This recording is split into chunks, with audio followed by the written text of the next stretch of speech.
Welcome back to the channel. Today is Valentine's Day and I thought it would be fun to throw together a little Valentine's Day party and make a video about it. So the kids and I today are going to bake some bread, and I think I'm going to make a little like berry pink trifle to go with this bread, almost like a strawberry shortcake kind of situation, but not really. And we're going to have a little Valentine's Day tea party this afternoon. It's really just an excuse to dress up and get out my vintage plates and my vintage napkins and like teacups and, you know, just have a good time. So that's what we're going to do.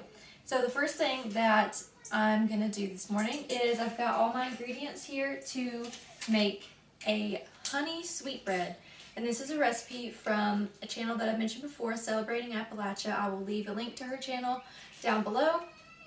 And this is a very simple, very easy bread to make, and it's not super sweet, so I thought it would be good to pair with a very sweet trifle. So that's what we're going to do. The only ingredients you need for this is 2 cups of self-rising flour, 2 eggs, half a cup of butter, and 1 cup of honey. And I'm going to let the kids help me do this, so we might be able to leave the sound on, but I may have to just throw some music in because they can be quite loud. Hopefully everything turns out good, and hopefully this turns out to be a sweet video. That's what I'm hoping for. Before we get started, you guys may recognize this dress. This is a dress that I made about 2 years ago, I guess. Talked about it in a couple podcasts, but this is a Dottie Angel frock pattern, and this dress is actually very special to me because my mom purchased the fabric for me for my birthday one year, or maybe it wasn't even my birthday, it might have just been just because, I don't remember. But it also has, I don't know if you'll be able to see, but this little applique that I have down here is actually the end of a table runner that my great-grandma hand embroidered. And it was just sitting in a closet. Nobody had even looked at it in forever, and I thought, I'm going to put this to use and I'm going to put it on a dress that I can actually wear. So that's what I'm wearing, and then I've just got a little vintage apron over top so I don't get it dirty. And yeah, I hope you enjoy this video, and let's start baking. Okay, the first thing I'm going to do is spray my bread pan. It actually looks a little bit dirty, so let me wipe it out. It's just been under the oven.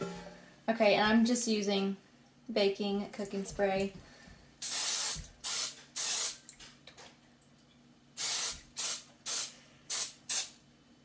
Okay, now I've got Porter here with me, and we are gonna cream together the eggs and the butter.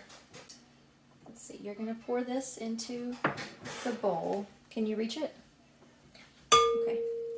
Whoa, no, not there, in the bowl.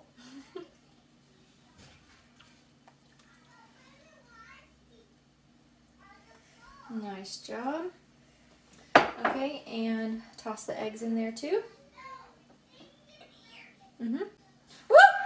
Oh goodness. That's all right. Look, we'll just kind of scoop it in here. I'm sorry. It's okay. It's okay. Now we're gonna cream it together. Okay, now I've got Rosie here with me, and she is going to add the honey. So, pour that honey right into the bowl. Do I have to mix it? You will, yeah. This is fun. Is it going to be a cheesecake? Nope, this is going to be a honey bread. Here, let me get a spatula to get the rest of that out. And I am getting my hands sticky from the honey. Yep, that happens. Hi. Now we have Sammy. He's going to help us with the flour. We're going to do a little bit at a time, though, so we don't make a big dust cloud. Okay, hold on to this. We're going to just do like half of it.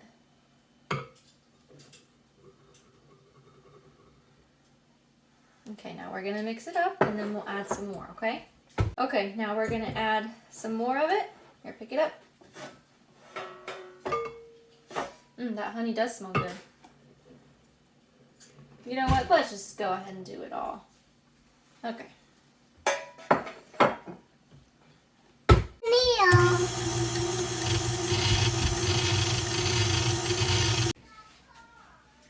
Alright, we've got it all mixed up, so time to put it in the pan, and we're going to bake it at 350 for about 45 minutes. I'll just keep an eye on it though and kind of test it. I would say with a toothpick, but we're out of toothpicks, so I've been using the little tiny plastic zip ties to stick down and stuff to see if it's done or not, and that seems to work pretty well, but toothpicks are usually the best option there.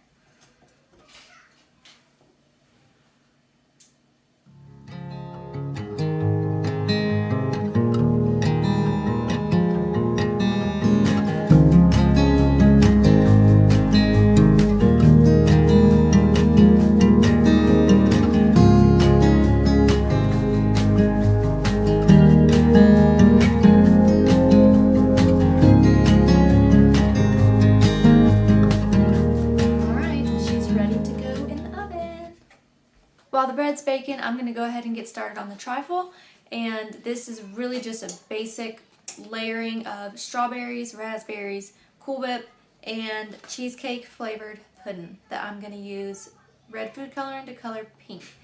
And I've never used this before ever. In the past, I have made summer trifles with like a mixture of cream cheese and homemade Cool Whip, and it's delicious. But I really wanted to take the easy route here since we've got a lot of things to do today. So I'm going to whip that up so that it can be setting in the fridge, and then we're going to move on to a fun little craft.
The bread is finished and it smells absolutely divine.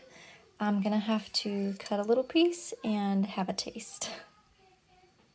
All right, I cut the butt off, and I want a middle piece, so.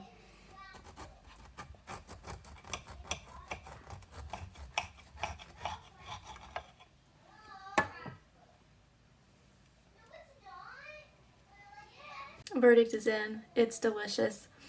There's a little touch of sweetness, but not too much, and I think it's gonna pair perfectly with the really sweet trifle.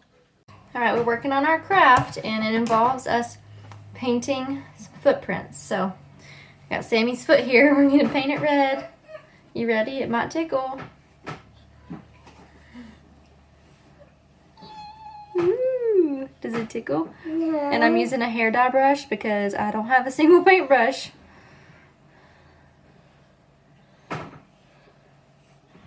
So these footprints are gonna actually end up being little bees. It'll say, "Will you be my Valentine? Will you be my Valentine, Sammy?" No. Okay, so let's see, where do we want your foot on here? We want it right. Hang on, let's turn you this way so I can. This is the tricky part.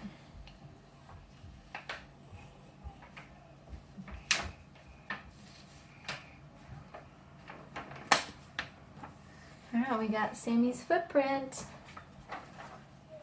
Alright, now we gotta wash your toes. No, don't touch it, don't touch it. Okay. And we're just sitting up on the kitchen sink because that is the easiest thing to do. All of the crafts are done. Well, halfway done. Aren't they so cute? So I think after nap time, I'll have them, after they're dry, I'll have them color in the little hearts. And then they'll be done. They turned out really cute. I'm getting the table ready for our tea party, and I thought I would go through and show you all the little details and kind of talk about where they came from. So this table runner, which you can see is very wrinkly, is actually a quilt that I started, I don't know, 2 years ago, and I just never went through with it. Now that I'm seeing that it's the perfect length of our table, though, I kind of want to finish it off and put some backing on it and iron it real nice so that it'll fit, because I think it's really pretty. And all of these squares were pre-cut in a big tote of fabric that my great-grandma gave me a couple years ago. So I definitely want to keep it, but I don't think I'll ever have the time anytime soon to actually turn it into a quilt. So yeah, I think I may see about finishing that off as a table runner. And then we've got these little teacups with their little saucers and spoons. My husband bought me a set of these teacups for my birthday a couple years ago. And then these little vintage napkins I just found at a thrift store 2 weekends ago, and there were 6 of them in a Ziploc bag.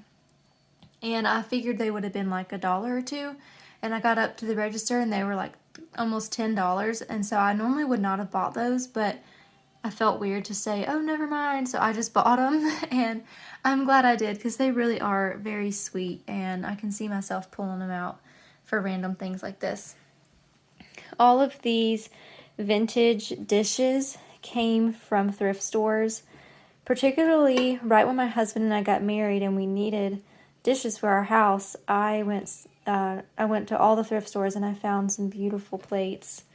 This is just a few of the ones that I have. And then this teapot, it's actually a little peach. This came from my great-grandma, the one who embroidered the thing on my dress that I was showing earlier on in the video. And I do have a small collection of teapots. I have this one from my great-grandma, and then up on our little hutch I've got, it usually sits right there, and I've got 2 more that are from my regular grandma, who she passed away about 6 years ago. Man, that bird is loud. I love hearing the birds.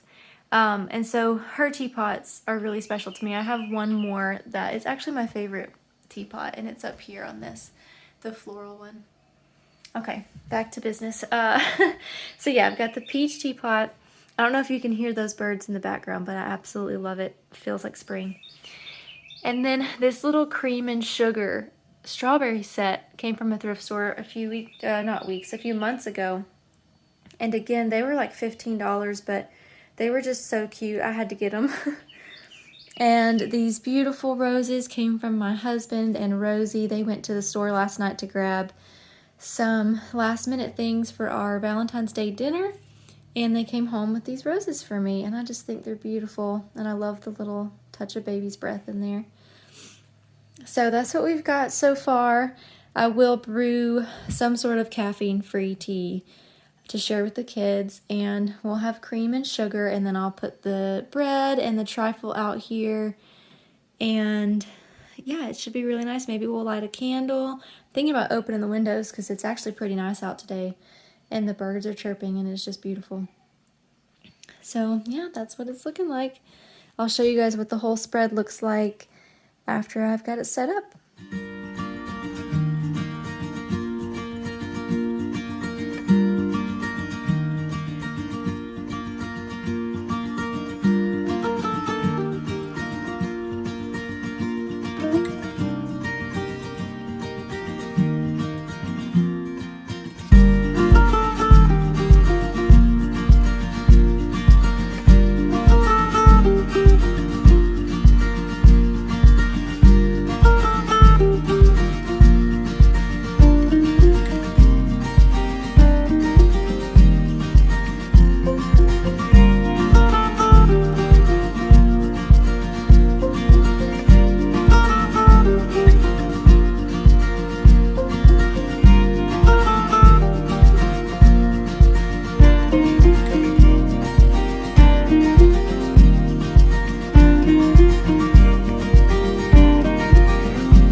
video today. Hope you enjoyed our little tea party. Did you guys enjoy it? Yeah. Yes, Yeah. I did. Was it good? Yeah. Yes. How was the dessert? Good. Was it delicious? Yes. And how about the tea? Yes. How was the tea, Rosie? Good. Thanks for following along today. I hope you all enjoyed the video. We had a great time putting it all together and spending time together today. I hope that you all have a lovely Valentine's Day and God bless you. I'll see you next time. Thanks for watching.